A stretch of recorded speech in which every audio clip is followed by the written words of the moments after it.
Okay, welcome everybody. This is Rachael Cassady with the Utah Division of Drinking Water, and this webinar is a webinar geared towards our alliance systems. And the way this works is it's being recorded on YouTube, so if you have fellow coworkers or anybody that you want to share this with later on, it's available on our YouTube page, and we'll also we'll be able to send you the link afterwards so you can share it as needed. You can't talk back to me, but you can chat. There's a chat box. So if you have any questions as you're going along, please type those in and we can make sure we address everything. The plan is to go for 30 minutes, but I warn you right now, I probably will go a little bit over. I'm guessing by about 10 minutes. So I'm Rachael Cassady. I'm the Rules Program Manager at the Division of Drinking Water. And with me, I have Michelle Deras. She's an environmental scientist here. Hello. It's Michelle, and Dr. Evan Neminsky, our expert in water treatment. Good morning. So they're going to keep me in line, make sure I don't veer off topic. So welcome. And this is a great opportunity. I'm excited to be able to talk just directly to the alliance systems. And we will do the CEUs for this webinar. So we'll do a couple of questions at the bottom. Give us 2 or 3 days to get those questions posted, but you will be able to get CEUs for watching this webinar. So let's talk about ourselves. Wanted to talk about and address the division reorganization. We were reorganized by our director, Marie Owens, in March of 2018. Marie's our director, and you can see our org chart here. You're not meant to be able to decipher it, just so that you can see the general organizational structure. And if you attend the alliance meetings, Eva provides you with a copy of this, and will continue to do so if it changes. But our director is Marie. Our assistant director is Ying McCauley. We have a program manager, Patty Favre, in charge of sanitary surveys. And the engineer 4 is Dr. Neminsky, Eva here. And then we have 3 main sections, the blue, the yellow, and the green. The rules section is green, so that's my entire group right there. The yellow section is permitting, which encompasses engineering and source protection. And then the blue is technical assistance, which includes the operator certification, backflow programs, technical assistance, emergency response. They wear the white hat. Oh yeah, SRF as well, construction assistance. And then the purple is just an administrative section. They're the group that keeps us going. They arrange travel and make sure we have chairs and desks and payroll, which is important to me. So this is the new structure of the division. Prior to this, there were 6 sections, and we have since combined. So one thing that's unique about how we're set up in Utah, and some other states are set up this way, but some are not, and that is that, especially in the rules section, each staff member has their own specific tasks or rules that they're in charge of managing. So if you have a question about RTCR, you need to talk to the RTCR rule manager or her environmental program coordinator. So Janet or Satara would be the ones you would talk to about questions with that. But then if you have questions about your IPS report, you would want to talk to that manager of that rule, who is Jennifer Yee. So I know that creates sometimes a confusion, because I've run into the situation before where I talk to a manager at a water system and they just want to work directly through me, through one person. And that is not the case with how we're organized here in Utah. Some other states are like rule managers will just manage every rule for a certain area of the state, but we are not set up that way. But what that gives you is it gives you consistency in implementation of the rules across the board. So we do have individualized tasks for everybody, and we do provide backup. So every rule manager in the rules section has a number 2 person that they can go to when they need to be away for work or personal time. So I'm going to go through our group really quickly. Michelle, who is here and who many of you already know, is our surface water rule manager and expert with that. So this is your monthly reports, LT2 questions, harmful algal blooms and laboratory coordination is through Michelle, which is more than a full-time job. Randy Ryan is in charge of our DBP rule. And if you're dealing with distribution residual reporting, she's in charge of that as well. Janet Lee is our total coliform rule manager, and she works closely with Cetera Federico. Cetera is in charge of managing the monitoring and reporting for the total coliform rule. And she keeps us on our strict deadlines for implementing that rule, which is very helpful now that the rule has changed. Emily Frary is in charge of my old rules. If you've known me prior to now, you know that I was managing the chem rules, nitrate, arsenic, RADs. This includes VOCs, pesticides, inorganics and metals, waivers. Emily is your go-to for those. Matt is new with the division. He's in charge of our lead and copper rule. Colt is our lead for enforcement, and he's also our training and lead as well. So anytime a system is involved with enforcement, you'll be hearing from Colt, which hopefully is never any of you people. So, or anybody really. We just want to be able to implement and not enforce. Brandy Smith is in charge of our CCR rule. She's an enforcement on the enforcement team with Colt, and she also is helping us to manage and coordinate with EPA on the unregulated contaminant monitoring rule. So if you are sampling for UCMR and you have questions, Brandy is the person that you want to talk to. Then Jennifer Yee is a scientist here, and she's in charge of the IPS rule. So if you check your IPS report and you need something taken care of, or there are errors on there, Jennifer is your go-to for that. Dallin is our database administrator. He runs our compliance monitoring data portal and does fixes and data reporting to EPA. Ms. Tammy is also new with us. She's our office specialist, so she helps us out with data management and coordination with all of our electronic filing.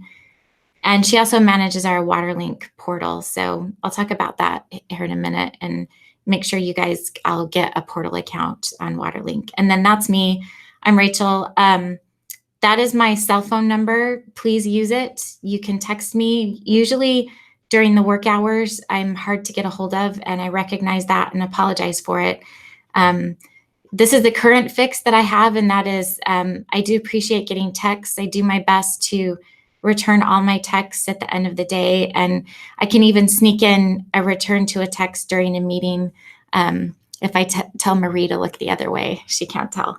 So please feel free to text me. I do my best. I'm not perfect with returning the text, but I'm doing my best with that. So please keep that number.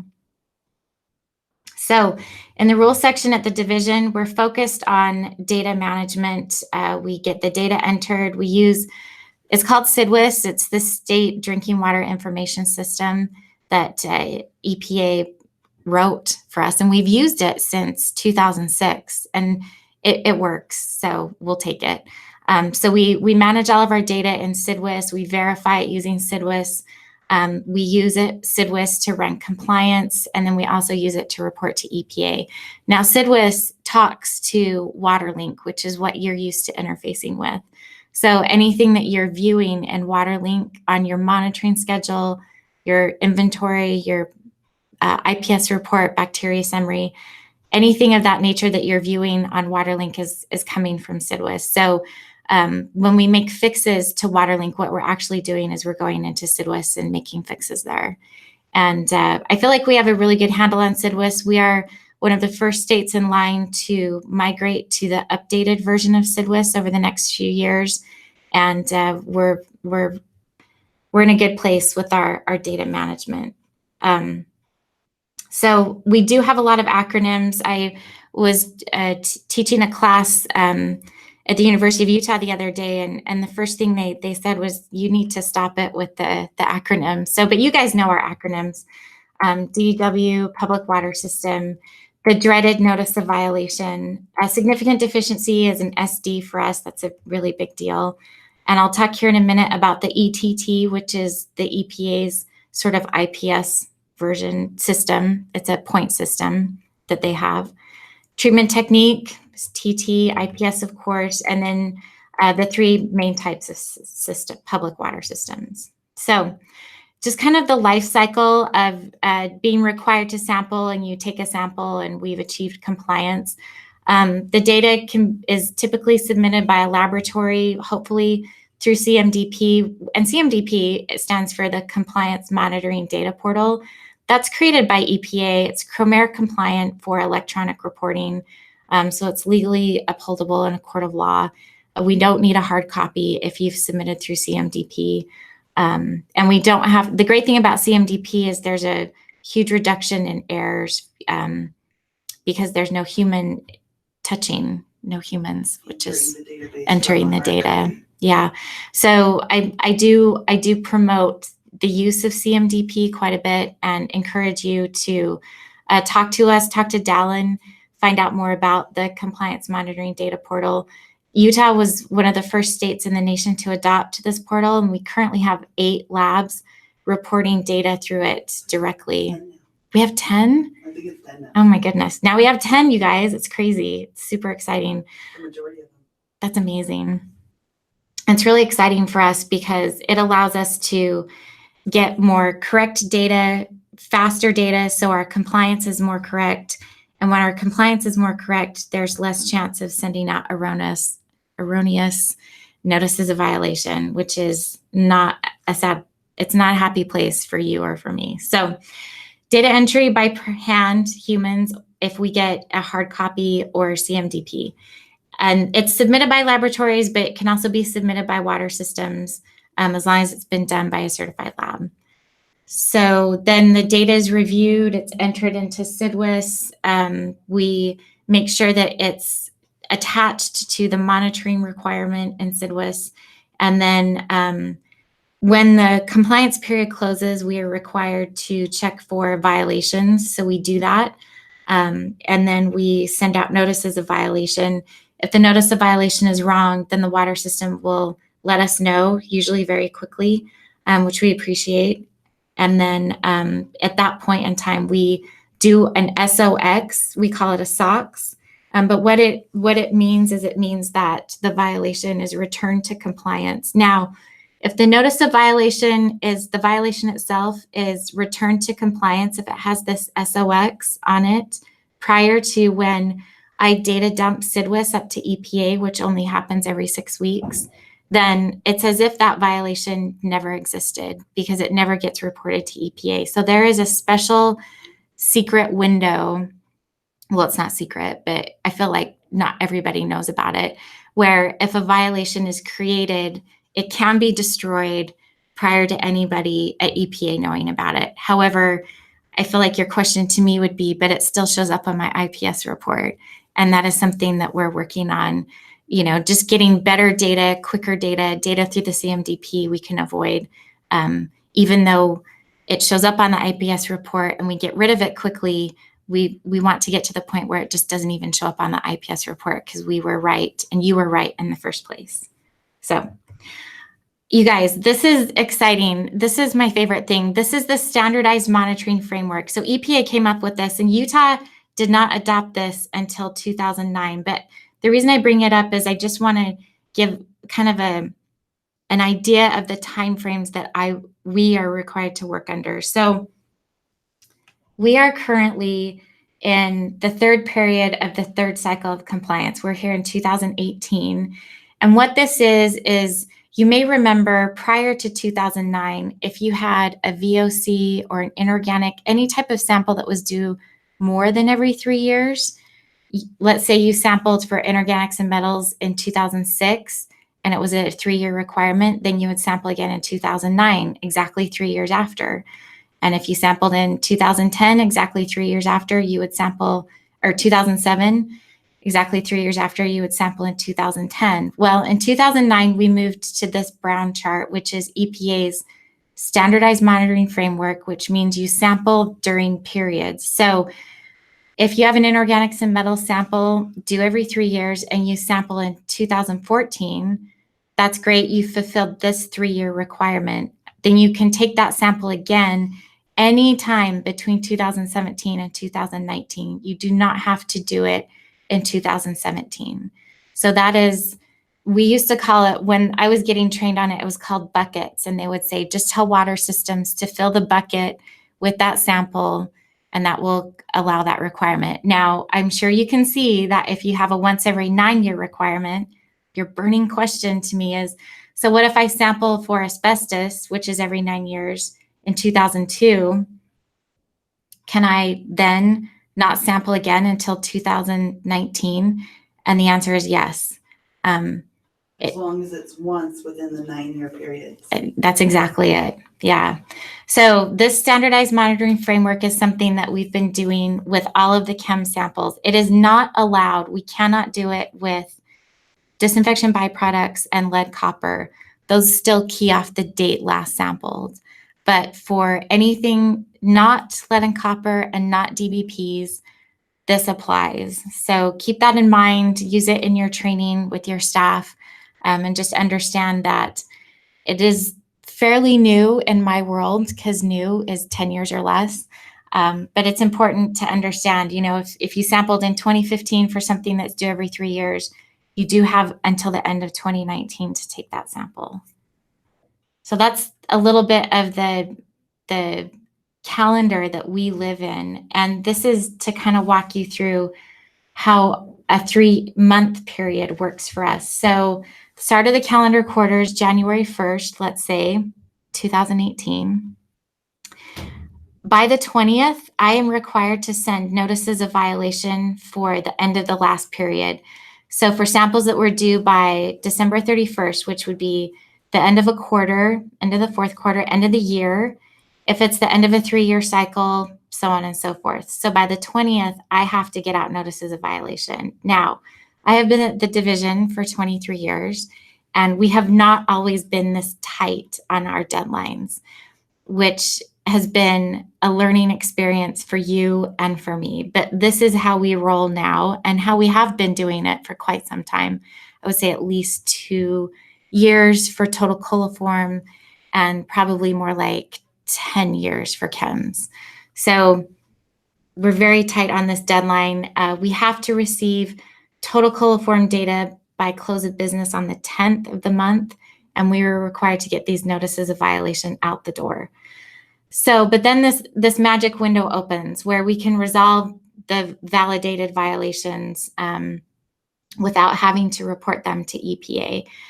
They do still show up on the IPS report, but they never make it up to EPA's federal database.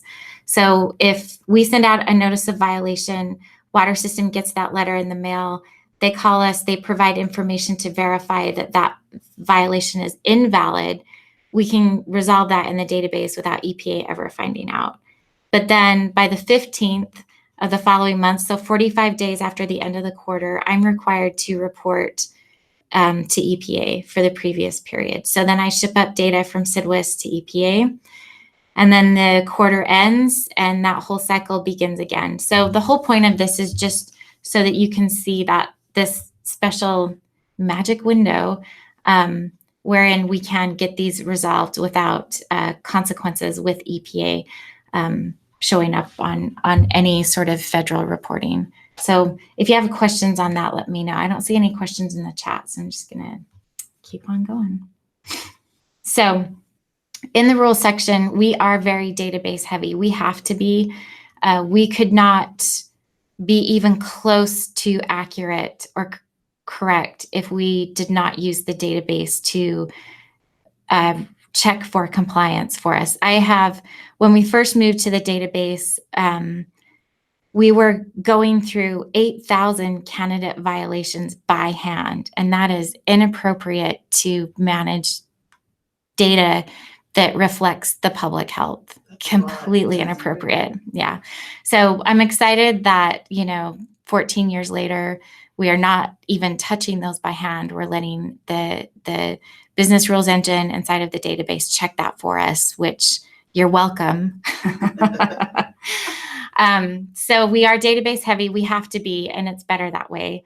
And we do have to report to EPA. We are required to report to EPA minimum every 3 months in order to keep our partnership agreement alive, which means in order for us to stay in business, we have to report to EPA.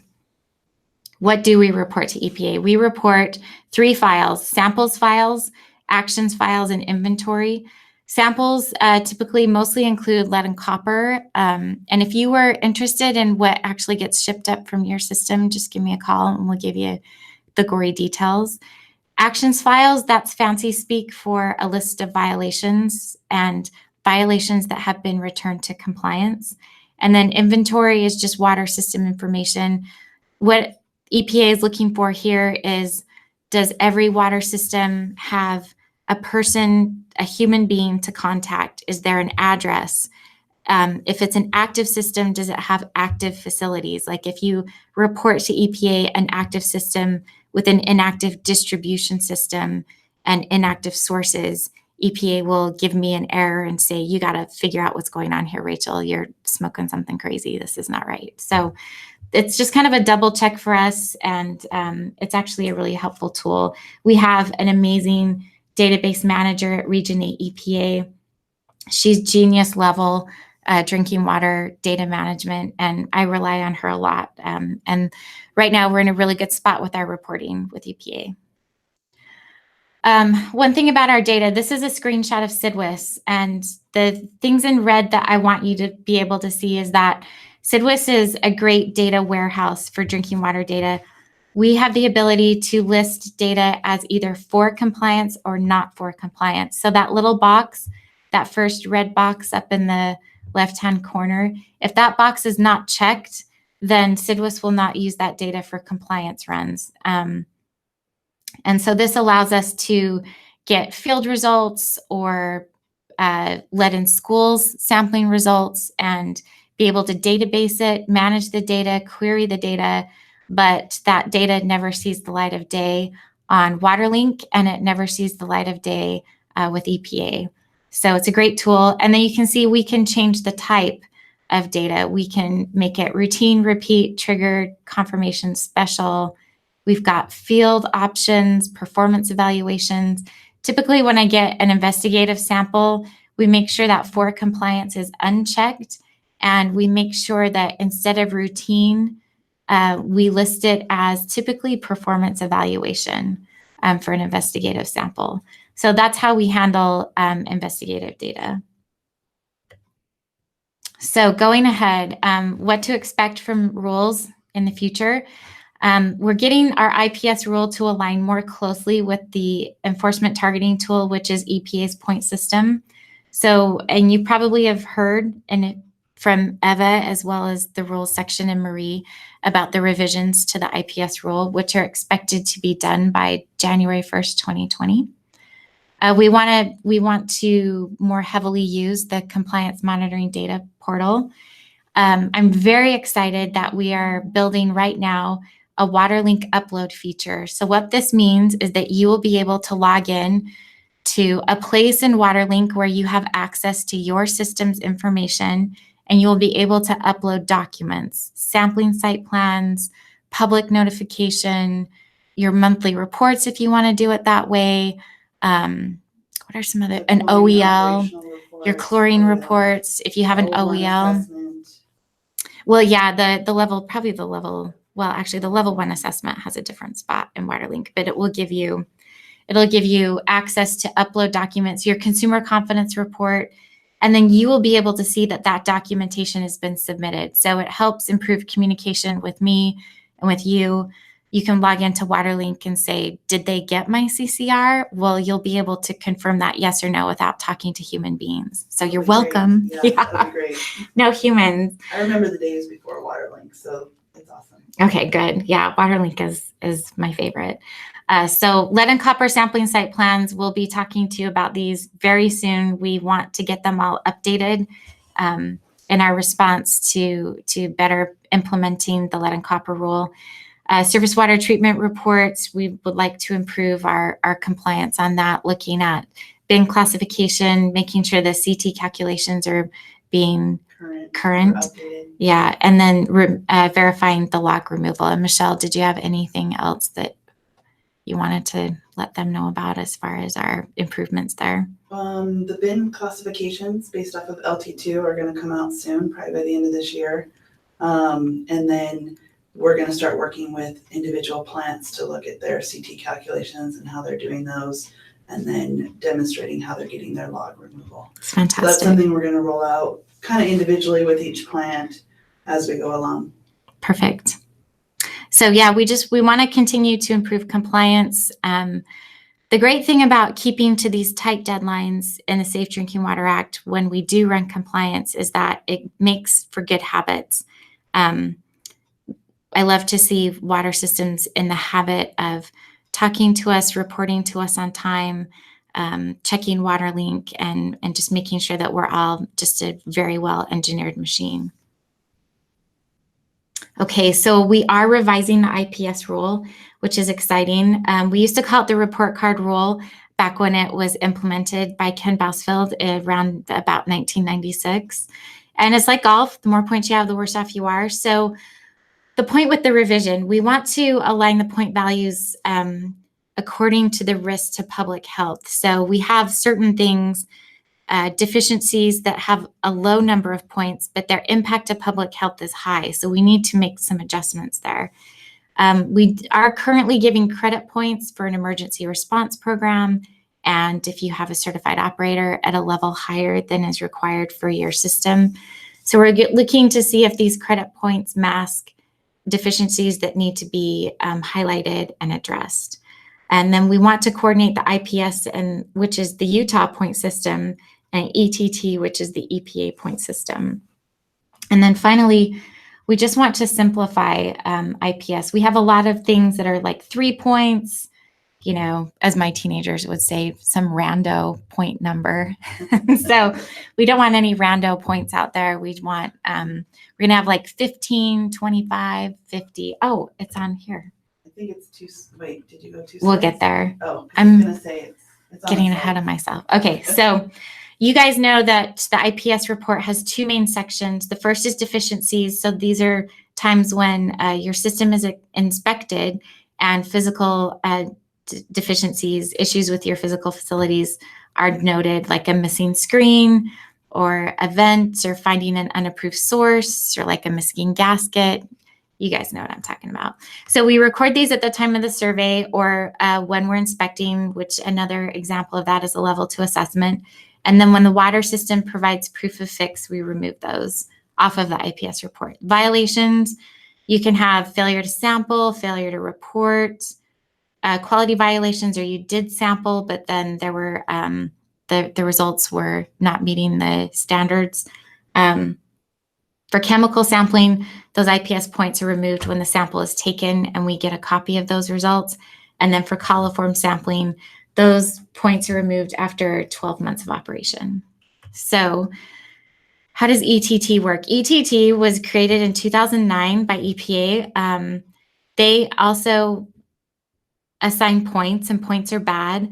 The points are just based off of monitoring and health quality violations. So they're not giving points for inspections or not having a cross-connection control program. ETT only gives points for monitoring and quality. And then the ETT, the calculation includes a time factor. So if you have a failure to sample nitrate that's gone over 2 years, your points are going to double. And then the threshold for ETT points is 11. So if you're a water system and you want to stay off of EPA's radar, the goal is to not go at or above 11. So failure to take a nitrate sample is a big deal with EPA and the state of Utah. So if you fail to take a nitrate sample on ETT, it's 5 points. And the first time you fail to take a coliform routine on ETT, it's 1 point. But that 1 point will get worse and worse and worse as time goes on if the failure to sample is not addressed. So you guys remember I talked about how I report to EPA the actions file. Did I say this? I report it every 6 weeks. So the reason why I report the actions file, which is the violations, more frequently to EPA is because I want to keep that ETT score updated and as current as possible for all my water systems. Okay, so here's a side-by-side, and this is why we're revising the rule. So this is a real-life community water system, which will remain unnamed. This system has 309 IPS points, so it's over the threshold for community systems, so they have a not approved rating. But when you pull the system's ETT score up, it's only 7, which is less than 11, which means EPA is not telling me to go after that system, and it's not a bad situation. However, it is bad because it's over the threshold for IPS, so there's a discrepancy there. Another example is I have a real world transient system with 90 IPS points, which is less than the 100 threshold, so it has an approved rating, but their ETT score is at 11, which is considered very bad by EPA. So we've got these mixed messages going on between our system and EPA system. And like my mother said, only change what you can change. And we can change IPS, we can't change ETT. And ETT does I think really address public health in the monitoring parts. So we're making a change. Here's our proposed point framework. If it's a low health risk, it'll only be 5 points. Minor potential to cause harm to public health is 15. Moderate is 25. Significant is at 50.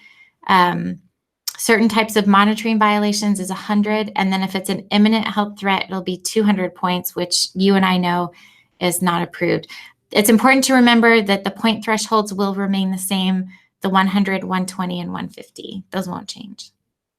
So here's our timeline. Right now, we're talking about the revision. We have a webpage, ips.utah.gov, that we want you to go to and provide comments to us about ideas behind the change. And then after September 21st, we will get to water systems the proposed new points. And we will get your comments on that. And then come the end of the year, what we will be doing is providing on Waterlink a side-by-side view of your current IPS score against we're calling it IPS 2020 on Waterlink, against the new IPS score, so that it will give you a really good opportunity to compare the old with the proposed and get some really good comments out of that. Say that again. No positive points. Well, we'll get rid of So you might have 0 points on your system right now, but then when you do that comparison, you could have potentially 20 points. You could, because you don't no longer get credit for points. Yeah, we're getting rid of that extra credit for emergency response and OPSERT. Thank you. I think cross connection, I think, is positive points. No, those are just negative. Okay. Yeah, super evil. So we'll give you that side-by-side IPS report. That's something to really look forward to. And then we're going to go to the board and do official public comment during the last part of next year. And then we want to throw the switch on January 1st, 2020 and automatically switch to the new system at that point in time. Rapidly approaching. It is rapidly approaching. I was like, that's not very far away. It's not. It's just a touch over a year. But I do have to survive 2 Christmases to get there. So we'll see how it goes. Would you like to mention the conference of internal section? Yeah, definitely. Okay. Yeah, I'll talk about that right now, actually. We are excited. The rules section will be attending the AWWA Intermountain Section Conference. We will have a booth and a consultation room. My entire staff will be there to talk to you, assist you in questions, thoughts, feelings. Honestly, if you have suggestions for how we can do things better, I would love to hear those. I've been here long enough to where I have no good ideas. I got nothing left in the well, but I would love to get your insight and ideas for how to improve what we're doing. It's always helpful to get fresh information and a new set of eyes on something. So we're open to that. And when we hope to see you at the conference, it's October 10th, 11th, and 12th. And we will be excited to talk to you then. You know, we want to talk to you about your lead copper sampling site plan. If you have questions about your distribution residuals and that new reporting, anything you want to talk about. So we'll be at that conference. We'll be at the Rural Water Conference next year.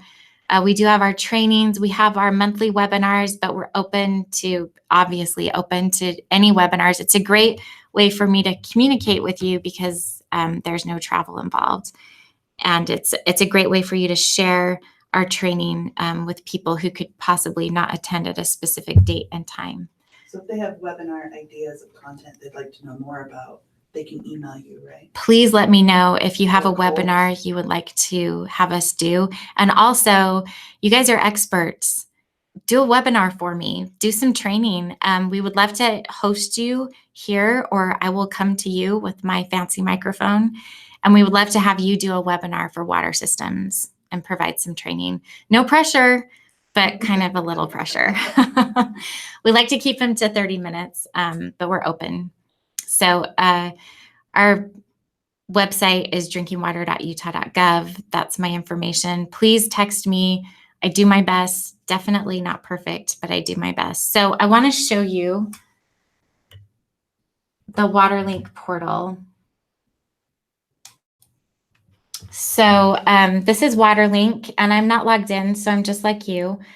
The whole idea behind the portal is you'll go to portal access instructions, and you'll follow these steps to get a utah.gov account and create a login. Personalized to you. And the systems that you manage.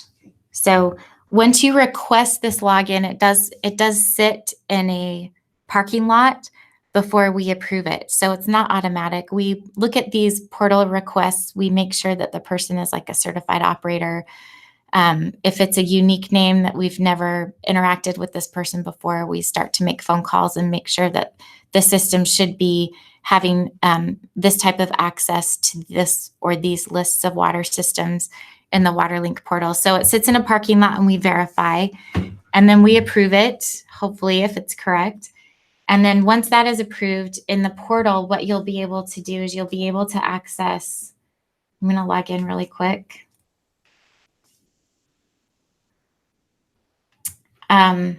Not these top two, you won't get access to these, but you'll get access to bulk uploading CEUs for a course, which would be approved by Michael Grange. And the water system update request is you click on this if you want to change a source from active to inactive or back and forth, and you don't want to talk to humans. You can do that request through the portal. If you want to change a phone number or an address, you just click on here, and this is live. This is working right now. You pick your water system. Here's my test system, and it's been submitted that they wanted to change their administrative contact. So they fill in the information through the portal, submit it, we review it, and make the change in SIDWIS. Coming to you very soon, I would say by the end of this month, will be another option right here to upload those documents. So I'm excited about that, and hopefully that'll work really well. So again, I can't think of anything else. If we covered everything. Questions? I covered a lot. Okay, so we appreciate you viewing the webinar. We're just about 8 minutes over, so not too terrible. We will post CEU questions, but give us a couple of days to get those posted. And if you want the link, you can just shoot me an email and we'll get you the link to this YouTube, but it will go on our website and be available for your viewing pleasure. So thanks for attending, and hopefully we'll talk to you soon.